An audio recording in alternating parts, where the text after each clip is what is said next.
Anayeabudu Mungu ambaye si Yesu Kristo anaabudu sanamu.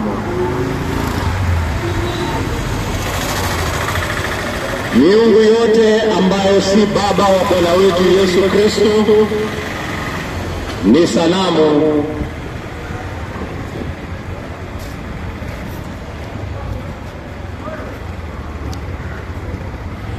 Yeyote anayekataa ukweli wa Yesu Kristo anakataa ukweli wa Mungu. Yesu Kristo amekuja ulimwenguni ili kuokoa wenye dhambi. Kama wewe ni mwenye dhambi, hakuna njia nyingine utaweza kusimama mbele ya Bwana isipokuwa kupitia Yesu Kristo.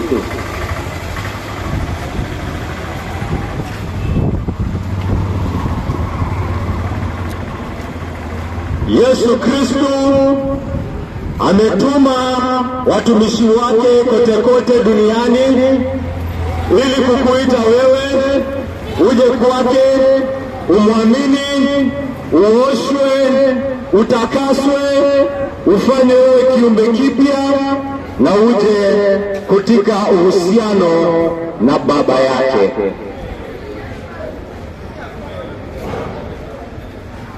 Anayemkataa Yesu Kristo kama mwana wa Mungu hana Mungu. Asiye na mwana hana Baba. Lakini yule ambaye ako na mwana ako na Baba pia. Je, una mwana? Je, uko na mwana wa Mungu katika ibada yako? Kama hauna mwana, hauna Baba.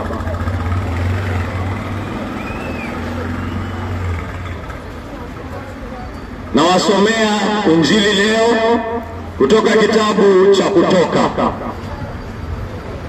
Inasoma kutoka kitabu cha Kutoka, mlango ni wa 6, mstari ni wa 1. Katika kitabu hiki nasikia mwandishi ambaye yasemekana ni Musa akiandika haya maneno na akisema hivi: Kisha Bwana akamwambia Musa, sasa utaona kitu nitakachomfanyia Farao.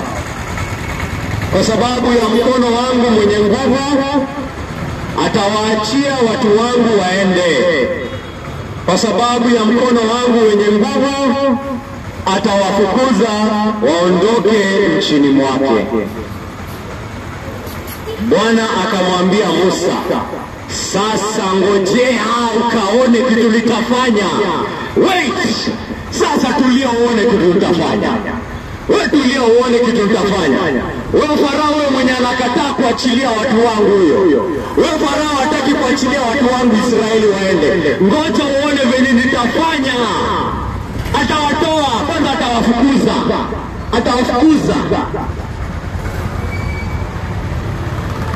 Kwa sababu ya mkono wangu mwenye nguvu. Kwa sababu ya mkono wangu mwenye nguvu atawaacha. Atawafukuza waondoke nchini mwake. Musa anaongea haya maneno. Haya ni maneno aliambiwa na Bwana Mungu. Kuna wale nimesema hapa mara mingi hawataki kusoma Biblia. Lakini wanaongea kuhusu Musa ambaye hafikiani na matukio ya kihistoria. Farao ambaye anasulubisha. Farao alikuwa anasulubisha. Kusulubishwa ilikuwa katika hii dunia hata wakati Farao alikuwa anatembea. Wakati Farao alikuwa anatembea, kusulubishwa ni kitu ilianza na Warumi. Hakuna sikia ati kuna Farao alikuwa anasulubisha. Farao wa wapi huyo? Alafu wanakuja wanasema Biblia ndio inasema uongo. Na wao wanaongea kuhusu Farao anasulubisha. Basi niambie Farao pia ako na iPhone. Niambie Farao ako na iPhone na anaendesha tukutuku. Ndio niamini Farao mwenye anasulubisha. Farao wapi huyo? Alafu mnasema Biblia Biblia ndio uongo. Mnakuja mnasema ati Biblia ndio watu walitunga. Alafu unaniambia kuhusu Farao mwenye anaendesha ndege. Kakangu, Biblia ni uongo. Basi ukweli ni gani? Ndio ya Farao mwenye anaendesha gari. Haya basi. Wacha niwaeleze Farao wa Biblia basi. Wacha nikueleze Farao aliyeandikwa na Musa. Mimi sitaki Farao mwingine mimi.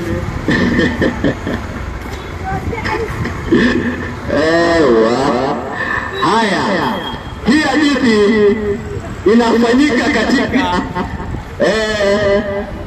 Waisraeli, watu wa Mungu walikuwa wamedhulumishwa pale kwenye Misri, wanadhulumishwa pale na Farao. Farao wa kweli, si Farao wa iPhone. Haya, nimewacha. Haya, walikuwa wanadhulumishwa na Farao. Na huyu Farao aliwadhulumisha vibaya sana, akawafanya wawe watumwa, na hawa Waisraeli wakamlilia Mungu wao. Inaandikwa kwamba walikumbuka kuhusu baba wao Abrahamu, baba wao Yakobo, baba wao Isaki, na wakakumbuka Mungu wao na wakamlilia Mungu wa baba yao Abrahamu. Na Mungu wao akakumbuka ahadi aliyofanya pamoja na Abrahamu, ahadi aliyofanya pamoja na Isaki, na si Ishmaeli. Ahadi ilifanywa na Isaki. Alifanya ahadi pamoja na Isaki na akafanya ahadi pamoja na Yakobo, kwamba watu wake Israeli atawapenda na atawachagua. Kwa hivyo inaandikwa Bwana akakumbuka ahadi yake na akawasikia kilio cha watu wake Israeli. Na tunaona Mungu akaokoa hawa na Israeli. Kwanza akaja kwa kushuka. Akashuka toka mbinguni, akaja pale kumuita Musa, na akamuita kutoka kichaka kilichokuwa kinawaka moto. Wengine wanakataa Mungu alichukua mwili. Tunawaambia Mungu Mwenyezi aliye juu, muumba mbingu na dunia, alichukua mwili.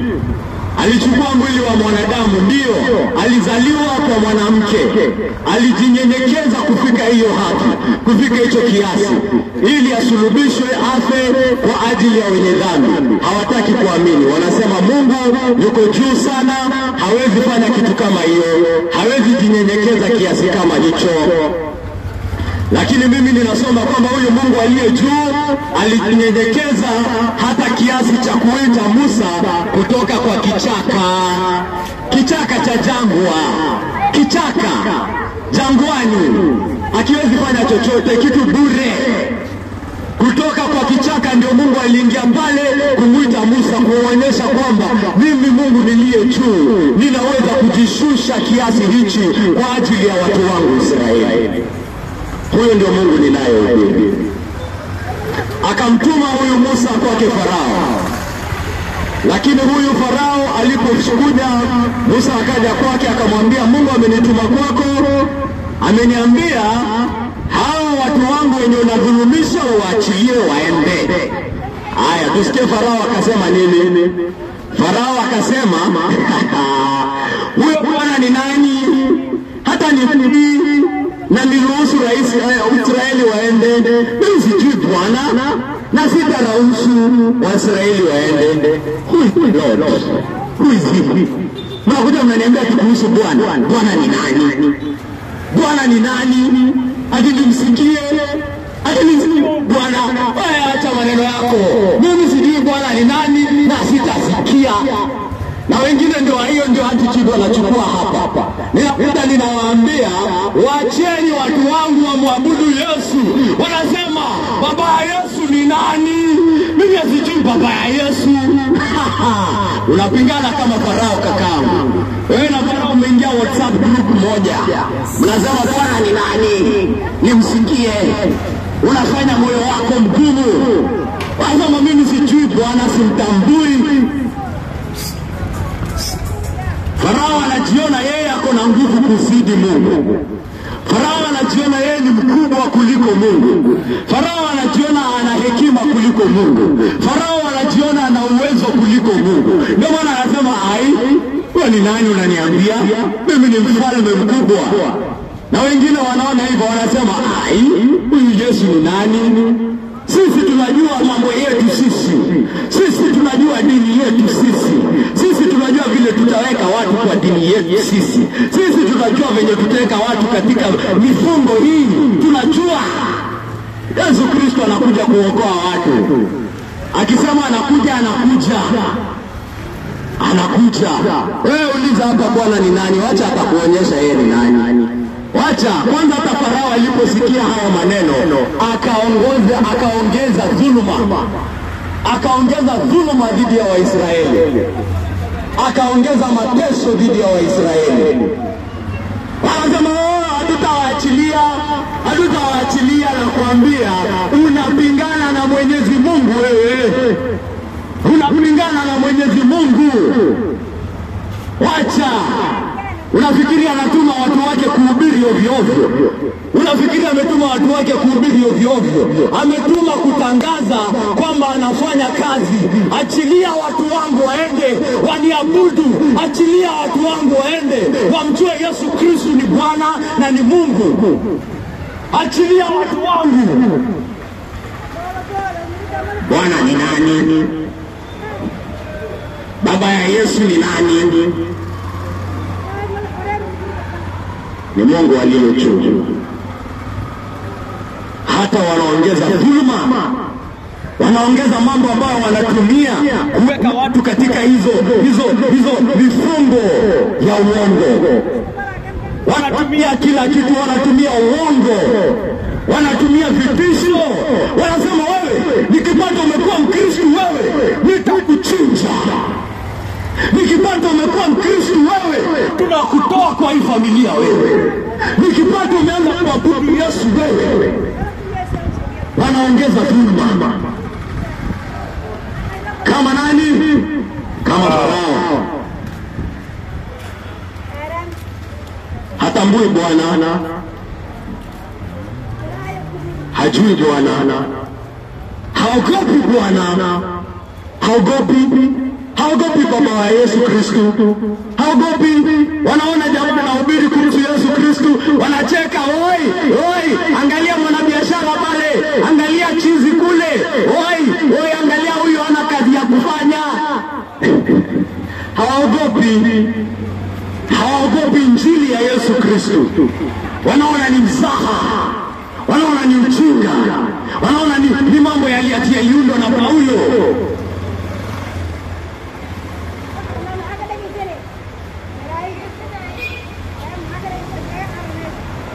Bwana ni nani? Wanauliza. Na tunaona kwamba jambo moja ambalo lilikuwa linawafanya wapate katika hiyo hali ni kwamba ile miujiza, ile maajabu ambayo Musa alitumwa kufanya pale, walikuwa wanaweza kuiga. Walikuwa wanaweza kuiga hiyo maajabu. Walikuwa wanaweza kuiga. Na umesikiza Bwana amesema nini? Wewe ngoja uone kitu nitafanya. Wewe ngoja uone kitu nitafanya. Uone vile nitaokoa Waisraeli wangu. Hiyo si kazi yako Musa. Wewe ni mtumishi wangu tu. Lakini mwenye ataokoa watu wangu Israeli ni mimi. Ni mkono wangu mwenye nguvu. Mwenye anataka kushindana nami lazima anishinde kabla aweze kushindana na mimi katika kuokoa watu wangu. Ni Mungu anaokoa watu wake. Ni Mungu ananyakua watu wake kutoka mifungo ya uongo. Yule ambaye anataka kuwashikilia lazima apigane na nani? Lazima apigane na Baba wa Bwana wetu Yesu Kristo.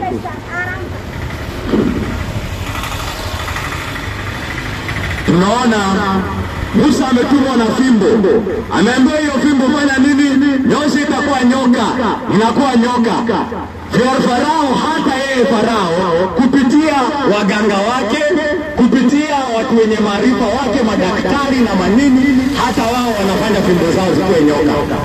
Anasema, mnatuambia nini kuhusu Mungu? Mnatengeneza nyoka?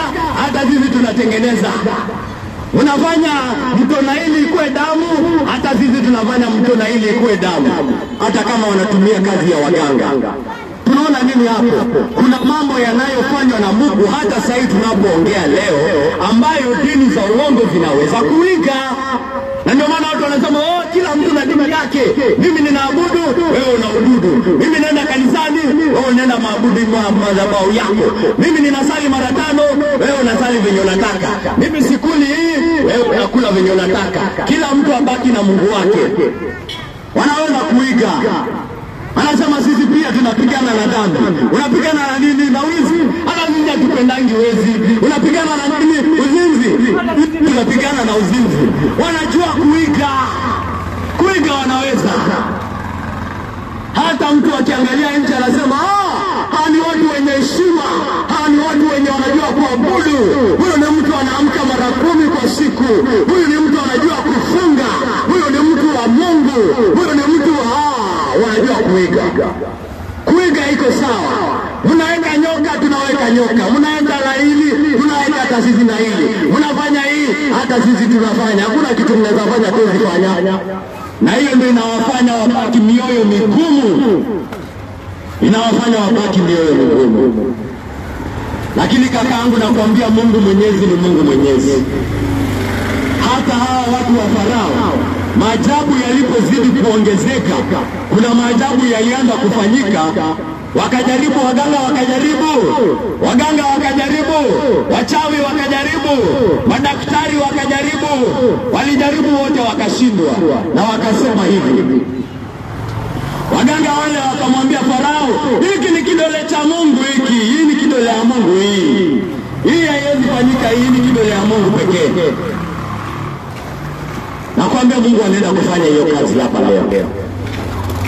Mungu anaenda kufanya kitu ambacho watu wataona na watajua Baba wa Bwana wetu Yesu Kristo ni Mungu. Hakiwezi kuigwa.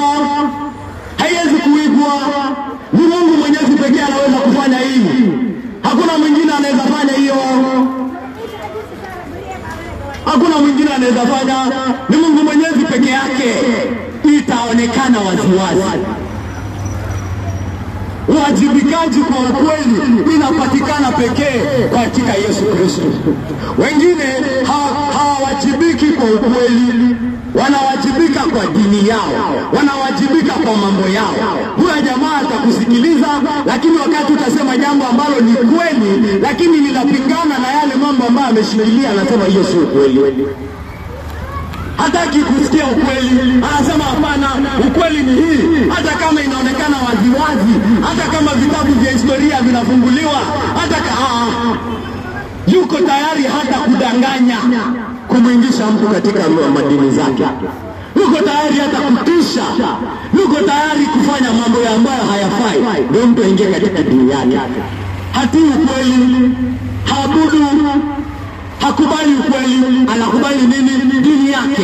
Ukweli ambao ametengeneza, ukweli ambao ameamua, amesema mimi nimeamua, hii ndio ukweli. Ndio maana hawezi kubali kwamba yeye ni mwenye dhambi. Ndio maana hawezi kubali kwamba yeye ni mwenye dhambi ambaye hawezi kufanya chochote kujiokoa. Ashajidanganya, amesema mimi nikipiga safari moja kwenda Maka safi, ninarudi na niko sawa, niko 100% clean. Hiyo ndio ameshikilia.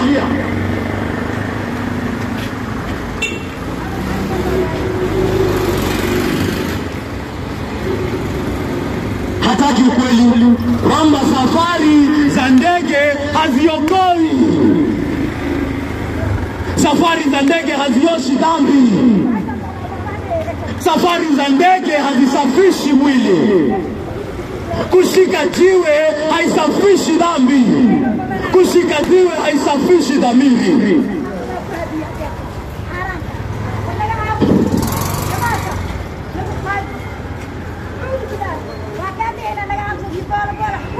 Dhambi inaoshwa peke yake kwa damu ya Yesu Kristo.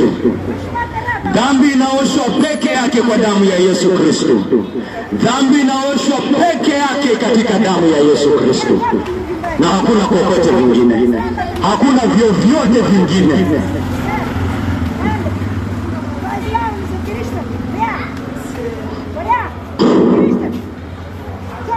Mungu atafanya mambo ambayo haiwezi kuigwa.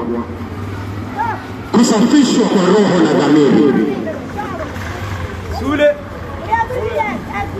Neema inayoshinda kifo. Neema inayoshinda kifo inapatikana pekee katika Yesu Kristo. Neema ya ufufuko wa mwili inapatikana pekee katika Yesu Kristo. Haipatikani kokote kwingine.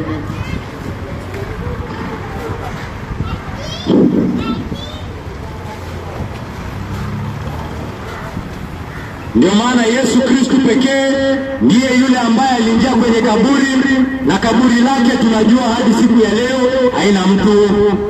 Wale ambao hawataki kukubali ukweli wa Yesu Kristo wanakataa hadi kifo chake, wakati historia yenyewe inakiri.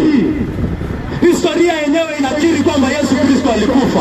Wanasema hapana, Yesu Kristo hakufa. Kwa sababu hataki kukubali kwamba Yesu Kristo alifufuka pia. Hawezi kuwajibika kwa ukweli. Kitu pekee kinachoweza fanya yeyote awajibike kwa ukweli, anapoona ukweli anasema kweli kweli nimekuwa nikidanganywa, kweli kweli nimekuwa nikiishi katika uongo, ni kidole cha Mungu. Ni kidole cha Mungu pekee yake kinaweza kufanya hiyo kazi. Na ni tumaini letu kwamba kidole cha Mungu kitafanya kazi kwa siku ya leo. Kakaangu na dada yangu, sisi hatujajituma hapa. Sisi hatujajitia ujasiri kufanya hii kazi.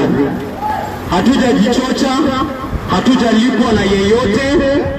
Tumekuja kwa sababu tunawahurumia wale ambao hawajapata kujua habari nzuri ya Yesu Kristo.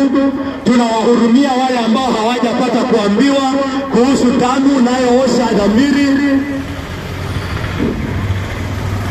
Na tunatamani kwamba utapata kuokolewa. Watapataje kuokolewa isipo wasikie Injili? Watapataje kumwamini Yesu kama hawamjui? Wataamini aje yule ambaye hawamjui? Na watajuaje kama mtu hatawahubiria? Lazima wahubiriwe, lazima waambiwe. Hatujajituma hapa. Tumekuja hapa kuwasihi, kuwaomba, kuwalilia mpatanishwe na Mungu. Na mwenye dhambi anapatanishwa na Mungu peke yake katika mwili na damu ya Yesu Kristo. Ni damu pekee ambayo inayoweza kuosha dhamiri, inayoweza kuosha roho, na inamfanya mwenye dhambi awe safi, awe kiumbe kipya. Na anatambua kwa uhakika. Kakaangu, kwa maana jinsi hii Mungu aliupenda ulimwengu. Kwa maana jinsi hii Mungu aliupenda ulimwengu hata akamtoa mwana wake wa pekee, ili yeyote amwaminie asipotee, bali awe na uzima wa milele. Kwa maana jinsi hii Mungu aliupenda ulimwengu hata akamtoa mwana wake wa pekee, ili yeyote amwaminie asipotee, bali awe na uzima wa milele. Mungu aliupenda ulimwengu hadi ikamsongesha afanye kitu, ikamfanya afanye kitu. Hiyo upendo yake ikumfanya halale. Wengine wanasema wanapenda watoto wao, wengine wanasema wanapenda wake zao, wengine wanasema wanapenda ndugu zao, lakini wanalala katika pendo lao. Wanaona ndugu yake akiteseka, hasikii uchungu moyoni. Wanaona ndugu yake hana school fees mtoto wake, anasema hapana, hiyo si kazi yangu. Sio ndo aliamua akuwe mlevi? Haya basi ajitafutie school fees. Wengi wanasema hivyo na wanasema wanapenda watu. Pendo lao ni lile la mdomo tu, haliwasongeshi kufanya kitu. Lakini pendo la Mungu chetu naliona liko hivyo. Pendo la Mungu liliona mwenye dhambi anafaa kupotea, na hiyo ni haki yake. Anafaa kupata ghadhabu, anafaa kupata adhabu, lakini la, wacha nimpe mwana wangu wafe kwa ajili ya huyu mwenye dhambi. Wacha nipoteze mimi ili yeye apate. Wacha mimi niwe fukara ili yeye apate. Wacha mimi nijinyenyekeze ili yeye apate kuinuliwa. Hiyo ndio upendo wa Mungu kwa mwenye dhambi. Na hiyo ndio upendo tunaohubiri kwa mwenye dhambi hapa siku ya leo. Utakataa Mungu aliyemtuma mwana wake kufa kwa ajili yako. Utakataa Mungu aliyekupenda kiasi hicho. Utadharau pendo la Mungu kama hilo. Utabaki katika njia zako ambazo tu ni mila na utumwa na uongo za kupiga safari za ndege.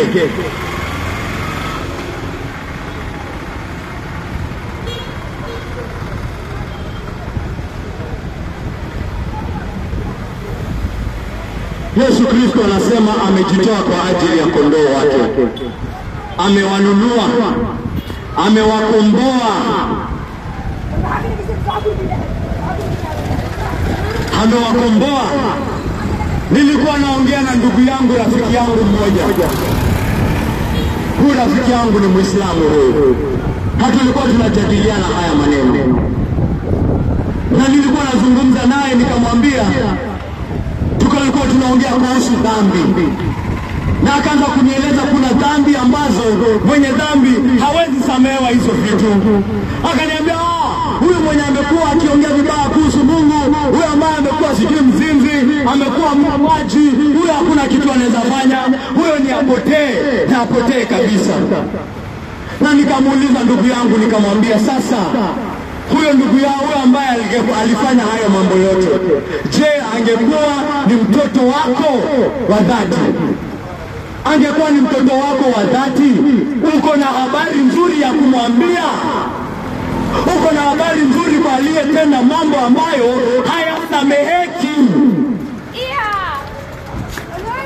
Una habari nzuri kwa huyo ambaye ametenda mambo ambayo hayasameheki, na yuko pale kwenye kitanda chake amemezwa na ugonjwa unaomaliza? Uko na habari nzuri kwake? Akaniambia hakuna habari nzuri kwake huyo. Nikamwambia na kama kungekuwa na habari nzuri, akasema kama kunaweza kuwa na habari nzuri kwa huyo, lazima akombolewe. Lazima kukuwe na njia kwamba atakombolewa kutoka hizo dhambi, na vile ambavyo inasimama hakuna vile anavyokombolewa. Sasa mimi ninaleta habari nzuri kwa huyo mwenye dhambi. Kama kuna mwingine ambaye anajiona anaweza kujiokoa, wewe endelea katika njia zako. Wewe endelea, umesema utapimwa kwenye mizani, wewe nenda kapimwe. Fanya mambo yako. Mimi habari yangu ninaileta kwa yule mwenye dhambi ambaye anajua hakuna chochote anaweza kufanya. Hakuna chochote anaweza kufanya kujiokoa. Hakuna chochote anachoweza fanya kujisafisha. Hakuna chochote anaweza kufanya ili asimame haki mbele ya Bwana. Huyo ndo nimemletea hii habari. Wewe fanya biashara yako, wewe achana na mimi. Wewe ambaye unasema nitafunga mimi nisamehewe dhambi za mwaka uliopita, wewe endelea na kufunga kwako. Utapatana na Mungu wako. Wewe ambaye umesema nitapiga safari moja ya ndege safi, nisamehewe kila kitu, wewe piga safari zako. Mimi sijaleta habari kwako mimi. Ninaleta habari kwa yule ambaye amesema nimejaribu yote. Nimejaribu yote, juhudi zangu haziwezi kunisafisha. Juhudi zangu haziwezi kunisafisha. Juhudi zangu haziwezi kuniokoa. Juhudi zangu haziwezi kuniosha. Nahitaji kukombolewa. Ni wewe Yesu alikufa kwa ajili yako kakaangu. Ni wewe uliye na mzigo ambao unataka utwikwe. Ni wewe ndio Yesu amenituma nihubiri kwako wewe. Ni wewe ndio nimetumwa kwako wewe siku ya leo. Je, moyo wako uko radhi kukubali huyu Yesu? Je, moyo wako uko radhi kukubali ukweli kumhusu? Je, utashikilia uongo uliofunzwa? Je, uko tayari kumtazama huyu Yesu kwa ukweli? Je, uko tayari kumkagua kwa ukweli? Je, uko tayari kukuja pale na moyo ambao uko tayari kumuona katika utukufu wake? Uko tayari? Ama pia utapingana na yeye pia wewe? Utatupa ile njia pekee ambayo Mungu amekutayarishia kupitia kifo cha mwana wake. Na kulilia ndugu yangu usifanye jambo kama hilo. Na kulilia usitupilie hii jambo mbali. Na kuomba usimtemee Yesu mate. Na kuomba usimpige mateke umtupilie mbali. Na kuomba hakika yangu usimtusi kwa kumkataa. Mkubali. Sema Bwana Yesu ulikufa kwa ajili yangu. Ni mimi Yesu ulikufa. Ni mimi Yesu ulikufa kwa ajili yangu. Ni mimi Bwana yangu. Ni mimi Yesu wangu. Ni mimi baba yangu.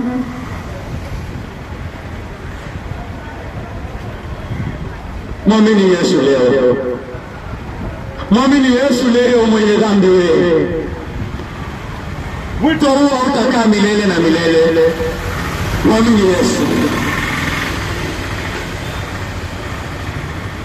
Na wale ambao wanampinga, wale ambao wako tayari kutukutusi, wale ambao wako tayari kutupangia njama, wale ambao wako tayari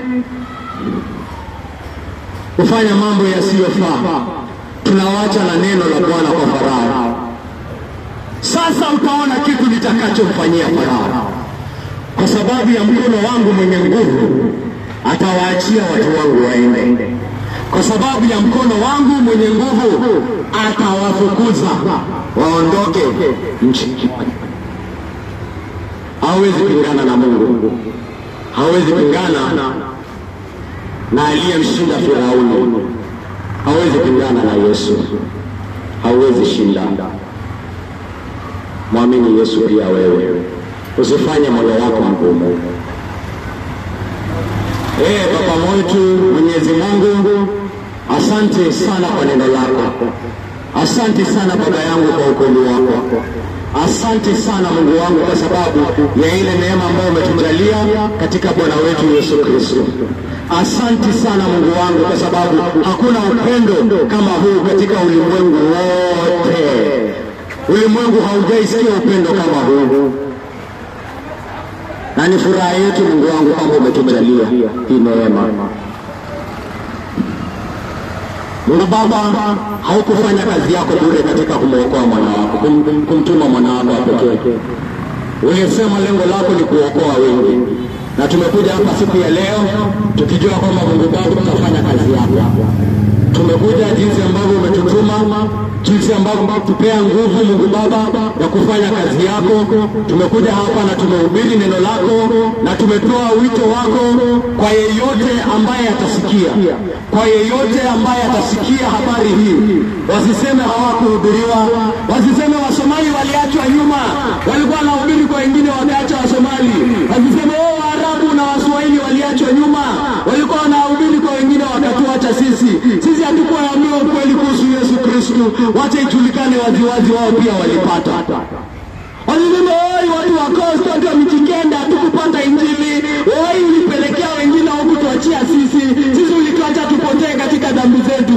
Wasiwe na udhuru wowote Mungu wangu. Ijulikane kabisa tuliwaambia kuhusu mwana wako wa pekee na wakasema hawataki. Wakasema toa huyo Yesu hapa. Wacha ijulikane waziwazi Mungu Baba kwamba ulifanya hiyo kazi. Wacha jina lako litukuzwe katika kuhukumu wote ambao watadharau damu ya mwana wako Mungu Baba. Wacha ionekane kwamba wewe ni wa haki. Fanya kazi yako takatifu Baba yangu. Fanya kazi yako Mungu wangu. Jionyeshe kuwa Mungu aliye juu, kwa sababu hakuna Mungu kama wewe. Hakuna anayekushinda wewe. Hakuna ambaye anaweza kushindana na wewe. Jina lako litukuzwe leo na hata milele. Na jina la Yesu liinuliwe katika huu mji wa Majengo. Ionekane kwamba yeye ana nguvu ya kuokoa watu kutoka dhambi zao na ile hasira na ghadhabu inayokuja. Na ni katika jina lake tukufu, huyo mfalme uliyemchagua, huyu mwana wako aliye juu, ninaomba nikiamini. Amen.